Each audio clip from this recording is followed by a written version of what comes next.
Hello বন্ধুরা, কেমন আছো সবাই? আশা করছি খুব ভালো আছো। তো আজকে আমরা একটা খুবই গুরুত্বপূর্ণ টপিক নিয়ে আলোচনা করব। হুম তোমরা বোর্ডে দেখতে পাচ্ছ, আজকে আমরা সাবজেক্ট ভার্ব এগ্রিমেন্ট নিয়ে কথা বলবো। হ্যাঁ, তো বিষয়টা খুবই জরুরি। আহ, আশা করছি মনোযোগ সহকারে ভিডিওটা দেখবে। হ্যাঁ, তো আগের টপিকটা আমরা একটু দেখি। এখানে কি বলছে? Subject verb agreement. হুম তো আমরা জানি এগ্রিমেন্ট বলতে বোঝায় চুক্তি। হ্যাঁ, চুক্তি বা মিল, মানে একটা সামঞ্জস্যতা থাকতে হবে। ঠিক আছে, যেমন ধরো মানে এখানে সাবজেক্ট এবং ভার্বের সাথে একটা চুক্তি থাকতে হবে, একটা মিল থাকতে হবে। সাপোজ আমি চাইলেই আয়ের পরে কিন্তু আর ইউজ করতে পারবো না। পারবো? পারবো না। আমি চাইলেই হি এর পরে আর ইউজ করতে পারবো না, আমাকে আয়ের পরে এম ইউজ করতে হবে। হ্যাঁ, এরপরে হি এর পরে ইউজ করতে হবে। অর্থাৎ এরকম কিছু নির্দিষ্ট রুলস আছে। হ্যাঁ, মানে কোন ভার্বের সাথে কোন সাবজেক্ট যাবে, অথবা কোন সাবজেক্টের সাথে কোন ভার্ব যাবে, এইটার একটা মিল থাকতে হবে। এই মিলটার নামই হচ্ছে সাবজেক্ট ভার্ব এগ্রিমেন্ট। আচ্ছা, এরপরে আমরা একটু দেখি সাবজেক্ট ভার্ব এগ্রিমেন্ট বলতে তো বুঝলাম। হ্যাঁ, মানে সাবজেক্ট সমান ভার্ব দিলাম। হ্যাঁ, সাবজেক্ট যদি সিঙ্গুলার হয় ভার্বও হবে সিঙ্গুলার, সাবজেক্ট প্লুরাল হলে ভার্বও হবে প্লুরাল। ওকে, আচ্ছা, আমরা একটু করে দেখি মানে সিঙ্গুলার ভার্ব বলতে আমরা কোনগুলোকে বুঝি। সিঙ্গুলার অক্সিলারি ভার্ব দেখি। তো সিঙ্গুলার অক্সিলারি ভার্ব বলতে বুঝি আমরা, যেমন ধরো অক্সিলারি ভার্বের মধ্যে ইজ, আর আমি কিন্তু এমটা লিখি নাই। হ্যাঁ, এমটা এটা আয়ের ক্ষেত্রে বসে, এটা একটু ব্যতিক্রম ধর্মী, অর্থাৎ আইটা সিঙ্গুলার। ঠিক আছে, তারপরে এই যে এখন যে সিঙ্গুলারগুলো দেখাবো তার সঙ্গে আইটা একটু ব্যতিক্রম আছে, সেজন্য এটা লিখছি না। হ্যাঁ, ইজ, তারপরে ওয়াজ, হ্যাঁ, ওয়ার, তারপরে হ্যাভ, হ্যাজ, তারপরে ডু, ডাস, এই বিষয়গুলো। এখন কনভার্ভটা সিঙ্গুলার নাম্বার সেটা বোঝার জন্য একটা টেকনিক অ্যাপ্লাই করতে পারি আমরা। যেমন সিঙ্গুলারের প্রথম বর্ণটি কিন্তু এস না, তো এখানে আগে দেখবো আমরা কোন শব্দটার শেষে এস দেওয়া আছে। যেগুলো শেষে এস দেওয়া আছে সেগুলো সিঙ্গুলার ভার্ব। তবে আয়ের ক্ষেত্রে একটু ভিন্ন রকম। তাহলে আমরা আরেকটু শর্টকাটে করতে পারি। হি, মানে হি এর সাথে প্রেজেন্ট টেন্স এ যে সকল ভার্ব বসে সেগুলো সিঙ্গুলার ভার্ব।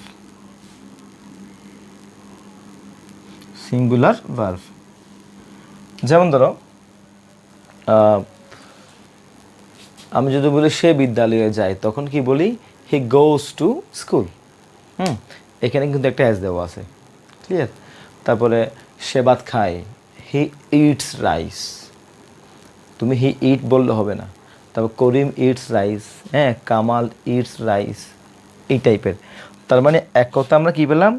হি এর সাথে প্রেজেন্ট টেন্সে যে সকল ভার্ব হয় সেগুলো হয় সিঙ্গুলার ভার্ব। ওকে, তাহলে আমরা সিঙ্গুলার ভার্বগুলো চিনলাম। তবে আয়ের ক্ষেত্রে একটু ভিন্ন, আমি তো আগেই বলছি। আইটা একটু এদিকে লিখি, যেমন আইটা সিঙ্গুলার হলেও কিন্তু তুমি চাইলে আয়ের পরে ইজ দিতে পারবে না, তোমাকে এম লিখতে হবে। তারপরে আয়ের পরে হ্যাজ দিতে পারবে না, আয়ের পরে হ্যাভ দিতে হবে। এইটা একটু ব্যতিক্রম, বাট আর যেগুলো আছে সবগুলা এই রুলটা ফলো করলে হবে। ক্লিয়ার? আচ্ছা, তাহলে এবার আমরা মূল কাজে যাই। এটা কিন্তু বেসিক জিনিস। এখন যাবো প্র্যাকটিসের মধ্যে। তো প্র্যাকটিস যদি যাই, আমরা কিছু ওয়ার্ড লিখি, যেমন ধরো ওয়ান, ওয়ান যুক্ত বডি যুক্ত, হ্যাঁ, তারপর থিং, এইগুলা। যেমন ধরো no one, every one, some one, হ্যাঁ, এনি ওয়ান, নো বডি, সাম বডি, এনি বডি, তো নাথিং, এভরিথিং। এই জিনিসগুলো যদি সাবজেক্ট হিসেবে বসে তাহলে এর ভার্ব হবে সিঙ্গুলার। হ্যাঁ, আমরা লিখতে পারি এভরিওয়ান ইজ পারফেক্ট, প্রত্যেকে পারফেক্ট। তারপরে নোবডি ইজ প্রেজেন্ট, কেউই উপস্থিত নেই। নাথিং ইজ ইম্পসিবল, অসম্ভব কোনো কিছুই নেই। ঠিক আছে, তো এই টাইপের জিনিসগুলো আমরা দেখব। হ্যাঁ, এগুলো লিখি, no one is perfect, no one is, তারপরে নোবডি, আমরা তো জানি nobody believes a liar, believes a liar. Okay, তারপর দেখি নাথিং, নাথিং ইজ ইম্পসিবল,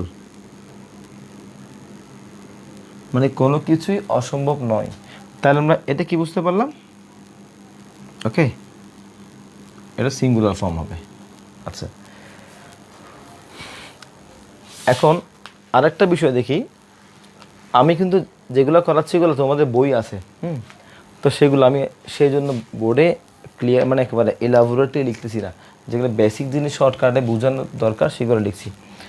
আচ্ছা, যেমন ধরো আমরা জানি থার্ড পারসন সিঙ্গুলার নাম্বার হলে সিঙ্গুলার ফর্ম হয়, ভার্ব সিঙ্গুলার ফর্ম হয়। তবে অ্যান্ড দ্বারা দুইটা আলাদা আলাদা সাবজেক্ট যদি হয়, যেমন কামাল, আমি যদি বলি কামাল গোস টু স্কুল, একজন বুঝালে, আর জামাল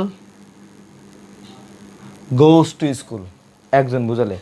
যখন অ্যান্ড দিয়ে দুইটা আলাদা আলাদা ব্যক্তিকে যোগ করছে, এটা এখন না সিঙ্গুলার নাই, জামাল কামাল এখানে ডাবল হয়ে গেছে, প্লুরাল। সুতরাং ভার্ব তোমাকে প্লুরাল লিখতে হবে। দ্যাট মিন্স ওখানে কোনো অ্যাজ ইএস ইউজ করা যাবে না। আমরা প্রেজেন্ট টেন্সে অ্যাজ ইএস কখন ইউজ করি? ভার্বটা যদি সিঙ্গুলার হয়। ওকে, তাহলে কী লিখবো এখন? Kamal and Jamal go to school. এটা যদি একটা হইতো জাস্ট জামাল, তখন হয়তো গোস টু স্কুল। আর যখন হয়তো শুধু Kamal goes to school, he goes to school, I go to school, because আইটা থার্ড পারসন সিঙ্গুলার নাম্বার নয়। ওকে, আচ্ছা, এটাতে গেল। আবার কিছু কিছু ক্ষেত্রে দেখা যায়, যেমন ধরো দি হেডমাস্টার অ্যান্ড সেক্রেটারি,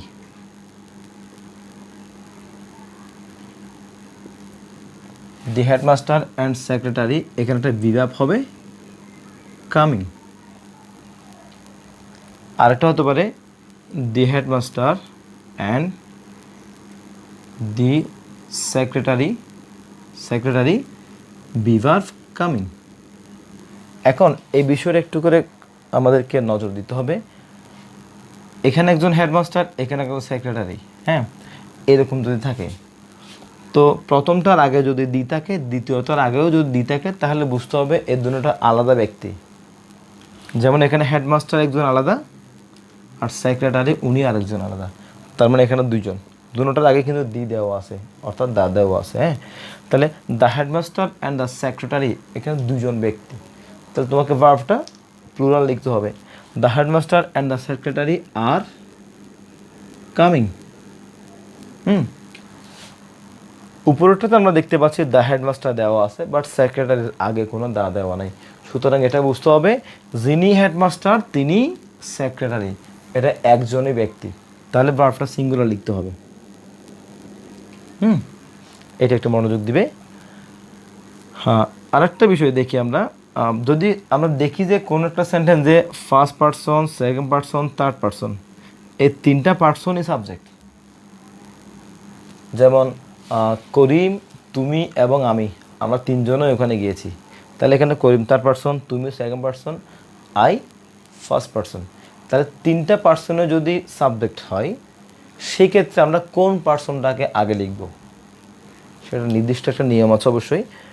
তো এটা যদি স্বাভাবিক কাজকর্ম হয়, মানে অবৈধ কোনো কিছু না বা দোষ স্বীকার করা না, এটা স্বাভাবিক কাজকর্ম। যেমন ধরো আমি, তুমি, আমরা তিনজন প্রতিদিন ফুটবল খেলি, তাহলে এটা তো খারাপ কাজ না। এটা তো দোষ স্বীকার করা না, স্বাভাবিক কাজ। তো এই ক্ষেত্রে লিখতে হবে স্বাভাবিক কাজ যখন হবে তখন এইটা ফরম্যাটটা হবে 2 3 1। যেমন 2 মানে ইউ, 3 মানে হি, 1 মানে and I. You, he and I are playing, তুমি সে এবং আমরা খেলছি। এখানে দেখো এই ভার্বটা কিন্তু আয়ের জন্য না, কারণ এই তিনটাই মিলে সাবজেক্ট, এটা বহু বচন, সেই জন্য সাবজেক্টটা ভার্বটা বসাতে হবে বহু বচনের। ওকে, আচ্ছা, তাহলে আমরা দেখতে পাচ্ছি এখানে প্রথমে 2, তারপর 3, তারপর 1, মানে ভালো কাজ। দ্যাট মিনস স্বাভাবিক কাজকর্ম হলে তোমাকে এই ফরম্যাটেই সাবজেক্টগুলো মানে তোমার এই পার্সনগুলো সাজাইতে হবে। আর যখন দেখবো যে কি কোনো দোষ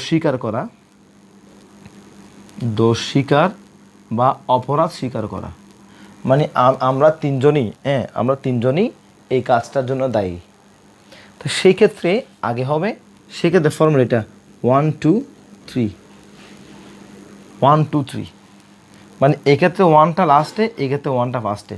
অর্থাৎ অপরাধ করলে আগে নিজের নামটা বলতে হয়, সেটা একটা ভদ্রতা। আর ভালো কাজ করলে নিজের নামটা পরে বলতে হয়, হ্যাঁ ওই কাজটা অমুক অমুক এবং আমি করেছি, আমরা তিনজনে মিলে করছি, ভালো কাজ। আর খারাপ কাজের ক্ষেত্রে হলে নিজের দোষ স্বীকার করতে হবে আগে, আমি, আই, ইউ, তুমি অ্যান্ড হি, আমার তিনজন সাবজেক্ট কিন্তু তিনজন। এখানে হি দেখে তুমি সিঙ্গুলার ফর্ম বসা দিলে হবে না, তাহলে আমরা তিনজন আর রেসপন্সিবল, মানে আমরা তিনজনই দায়ী, তার মানে এই ফরম্যাটে লিখতে হবে। বুঝে গেছে? আচ্ছা,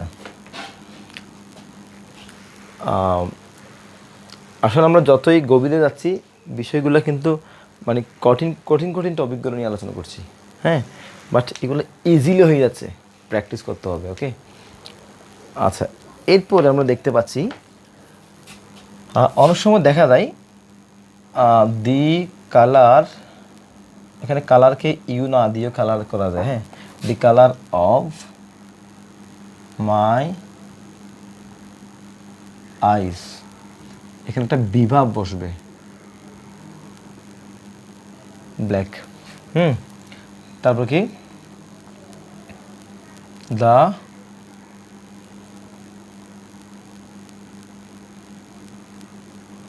pants of my father black. এখানে দেখো আমি দুইটা সেন্টেন্স লিখছি, তো এই দুইটা সেন্টেন্স এখানে একটা বিভাগ বসবে, হ্যাঁ, দুইটা সেন্টেন্সের ফরমেশন কিন্তু একই রকম, তবে এখানে ব্যবহারের ক্ষেত্রে একটু পার্থক্য আছে। পার্থক্যটা কি, মানে প্রিপোজিশন, এগুলোকে প্রিপোজিশনাল ফ্রেজ বলা হয়, হ্যাঁ। তো প্রিপোজিশনের আগে একটা আছে প্যান্টস পার্সন, মাই ফাদার একটা আছে, মাই আইস একটা আছে, কালার একটা আছে। এখন তুমি ভার্বটা কার জন্য বসাবা? ভার্বটা বসাবা প্রিপোজিশনের আগেরটার জন্য। এখানে দি কালার সিঙ্গুলার নাম্বার ইস, এখানে প্রিপোজিশন আগে দ্য প্যান্টস বহুবচন, তাহলে এখানে হবে কি বিভাব আর। কিন্তু মানে কথা হচ্ছে এখানে সবসময় শুধু বিভাব বসাতে হবে কথা নেই, তুমি চাইলে অন্য কোনো ভাব বসাতে পারো তোমার ইচ্ছে মতো। এরপরে ইচ, প্রত্যেক, ইচ থাকলে এটা সিঙ্গুলার ফর্মে বসে ফেলতে হবে। Each boy and each girl has got prize, প্রত্যেক ছেলে মেয়ে পুরস্কার পেয়েছে। তাহলে এখানে each boy and each girl, এখানে অ্যান্ড থাকলেও যেহেতু ইজ দেওয়া আছে তোমার এই ভার্বটা সিঙ্গুলার। ওই যে আমরা বলছিলাম যে যার সাথে লাস্টে এস অথবা এস থাকবে সেটা সিঙ্গুলার ফর্ম। ওকে, তাহলে এগুলা গেল। আর একটা ইদার দিয়ে একটু জিনিস করি।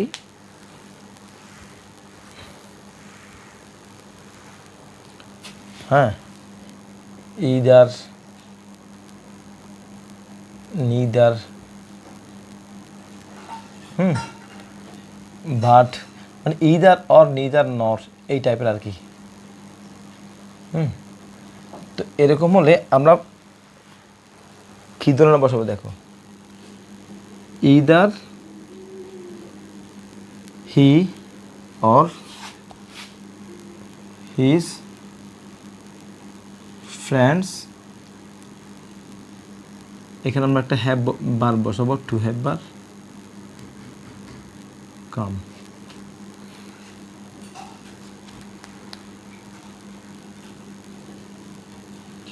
neither his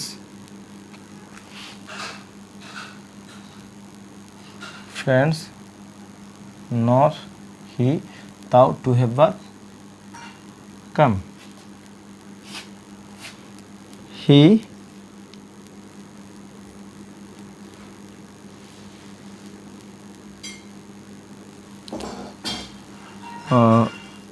we want to go but he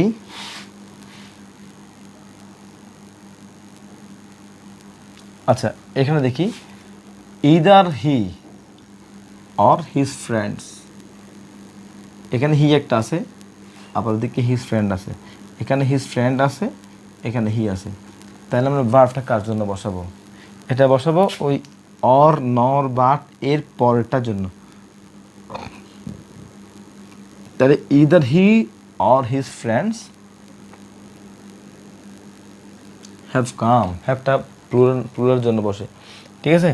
তাহলে নিদার হিজ ফ্রেন্ডস নর হি, এখানে হ্যাজ হবে এটার জন্য। তারপরে উই ওয়ান্ট টু গো, আমরা যেতে চাই, but he does not, he does not want, সে চায় না। ওই ডাজ নট বসছে কেন? হি এর জন্য। সবসময় মাথায় এই বিষয়গুলো রাখতে হবে, হ্যাঁ। এরপরে সময়, সংখ্যা, বয়স, পরিমাণ, দূরত্ব। সময়,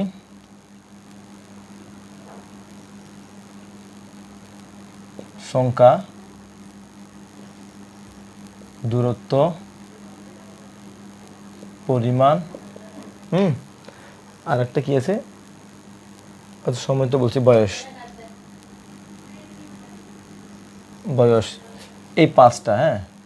তো এগুলা যা হবে হোক, যত বেশি হবে হোক, এগুলো সবসময় সিঙ্গুলার ফর্ম লিখতে হবে। যেমন ধরো $100 is not enough for this job, মানে এই কাজের জন্য $100 ইনাফ নয়। এখানে $100 দেওয়া আছে, কিন্তু খেয়াল করছো? বাট আমাদেরকে ইউজ করতে হবে সিঙ্গুলার নাম্বার, ঠিক আছে? তারপর ধরি 10 miles is far distance, হ্যাঁ। এখানে 10 miles is, এই বিষয়গুলো মাথায় রাখতে হবে। তারপর 10 কেজি is, ক্লিয়ার? আচ্ছা, এই টাইপেরগুলা, মানে এগুলো একটু ব্যতিক্রমধর্মী বলে আমি দেওয়ার চেষ্টা করছি। এগুলো কিন্তু বইয়ে থাকবে, হ্যাঁ, বাট একটু সহজভাবে বোঝানোর চেষ্টা আর কি। আচ্ছা, as well as, as well as হতো সহ বোঝাই। অনেকে বলে অ্যাজ ওয়েল অ্যাজ হতো এবং না, অ্যাজ ওয়েল অ্যাজ হতো কী বলবা, সহ। আর অ্যাজ ওয়েল অ্যাজ থাকলে, অ্যাজ ওয়েল অ্যাজ থাকলে কী হবে, অ্যাজ ওয়েল অ্যাজ থাকলে এরপর ভার্ব হবে as well as, as well as এর পূর্বের সাবজেক্ট অনুযায়ী। যেমন হি as well as his friends coming. ঠিক আছে, তাহলে হি as well as his friends is coming, are coming হবে না, কারণ এখানে হিটা সিঙ্গুলার নাম্বার। কথা বোঝা গেছে? এটা কিন্তু আমরা ও ইয়া দিব না, কি তোমার আদ ইউজ করবো না, মানে প্লুরাল ইউজ করবো না। এটা এইটার উপর ডিপেন্ড করতে হবে, অ্যাজ ওয়েল অ্যাজ এর আগে। তার মানে আমরা অ্যাজ ওয়েল অ্যাজ সমান সহই বলবো, এবং বলবো না। আচ্ছা, এরপরে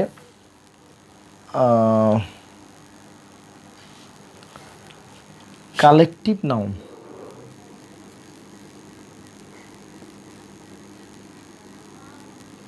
কালেকটিভ নাউন সিঙ্গুলার ভার্ব। যেমন ধরো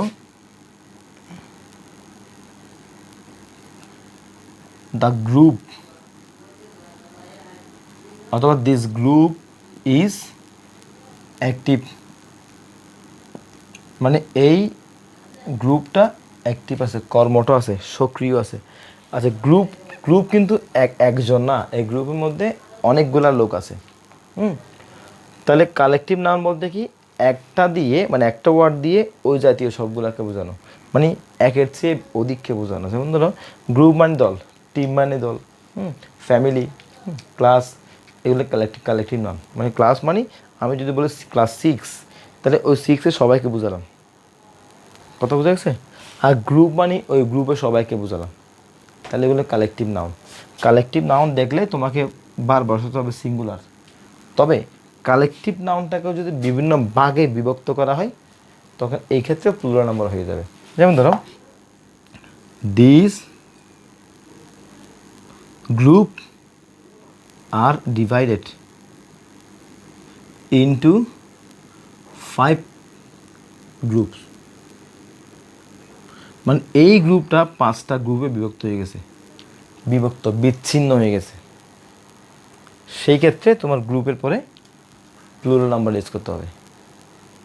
আর যদি এমনি বিভক্ত না হয়, বিচ্ছিন্ন না হয়, the group is, the committee is, the family is, এই টাইপের ইউজ করতে হবে। আর কিছু দেখি, যেমন ধরো রিচ, পুয়ার, হ্যাঁ, এগুলো কিন্তু অ্যাডজেক্টিভ। দেখতে মনে হতো সিঙ্গুলার নাম্বার না, তবে এদের আগে যদি দি বসে, দি অথবা দা যেটা বলি আর কি, তাহলে দ্য রিচ এটা বহুবচন হয়ে যাবে। মানে অ্যাডজেক্টিভের আগে দা বসলে তখন অ্যাডজেক্টিভটা বহুবচন হয়ে যায়, ভার্বটা বহুবচনে বসবে। The rich are not always happy, ধনীরা সবসময় সুখী নয়। তাহলে the poor are not always unhappy, মানে গরিবরা সবসময় অসুখী নয়। তাহলে এটা ফ্যাক্ট না, মূল হচ্ছে আমি ভার্বটা কোন ফর্ম বসাবো সেটা।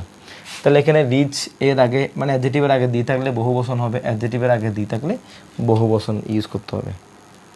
ঠিক আছে?